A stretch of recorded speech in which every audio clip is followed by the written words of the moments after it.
আলেকজান্ডারকে মুক্তি দেয় Hamas. Israeli American এই জিম্মিকে মুক্তির সময় নতুন এক আগ্নেয়াস্ত্র হাতে দেখা যায় সশস্ত্র গোষ্ঠী হামাসকে। স্টেয়ার অগ নামের অ্যাসল্ট রাইফেলটি অস্ট্রিয়ার তৈরি।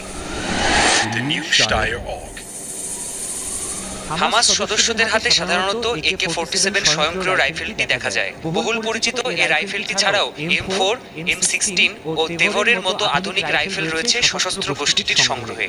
এছাড়াও বিভিন্ন সময় ইরানের তৈরি স্নাইপার ও চীনের তৈরি অ্যাসল্ট রাইফেলও দেখা গেছে হামাস সদস্যদের হাতে। তবে এই প্রথম তাদের হাতে দেখা গেল অস্ট্রিয়ান স্টেয়ার অগ। 70-এর দশকে এটি তৈরি করে স্টেয়ার আর্মস নামক অস্ট্রিয়ান অস্ত্র নির্মাতা কোম্পানি।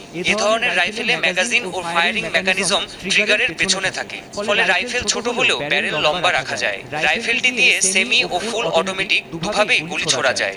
5.56 ক্যালিবারের মোট 30 রাউন্ড গুলি